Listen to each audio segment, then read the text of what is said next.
যা মন্তব্য ছিল দুর্গাপুরের মেডিকেল কলেজের একজন ছাত্রী তার গণধর্ষণের অভিযোগকে কেন্দ্র করে মুখ্যমন্ত্রীর কাছে প্রশ্নও ছিল সেই বিষয়ে। মুখ্যমন্ত্রী উত্তরবঙ্গে যাবার আগে প্রেস কনফারেন্স করেছেন, তখন উনি বলেছেন যে মেডিকেল কলেজের ছাত্রী, তিনি হস্টেলে থাকেন, প্রাইভেট মেডিকেল কলেজ, তাদেরও দায় আছে, বেরোনো উচিত নয়। আচ্ছা, ঘটনাটা কোথায় ঘটেছিল? অ্যালিজেডলি প্রশ্ন হচ্ছে, ঘটনা ঘটেছেন অ্যালিজেডলি ক্যাম্পাসের বাইরে। ছাত্রী ক্যাম্পাস থেকে না হয় বেরিয়ে এসছেন, ক্যাম্পাসের বাইরের কোনো মহিলাও তো ওখান দিয়ে যেতে পারতেন। আমি তর্কের খাতিরে ধরে নিলাম মুখ্যমন্ত্রী যা বলেছেন তার বক্তব্যের অপব্যাখ্যা করা হচ্ছে, ডিস্টর্ট করা হচ্ছে, কিন্তু উনি বলেছেন এটা অ্যাডমিটেড, এবং এটাও অ্যাডমিটেড উনি বলেছেন ছাত্রীরা যেন রাত্রিবেলা বাইরে না যায়।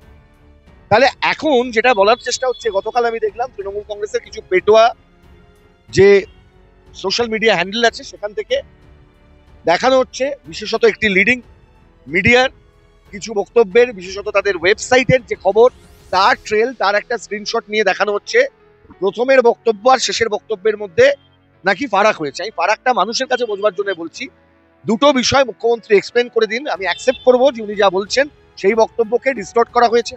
সেই বিষয়ের এক, উনি প্রথমত বলুন যে ক্যাম্পাসের বাইরে ঘটে যাওয়া একটি ধর্ষণের ঘটনায় উনি হঠাৎ করে কেন কে ক্যাম্পাসের ভেতর থেকে বাইরে বেরোবে সেই উদাহরণটা টানতে গেলেন।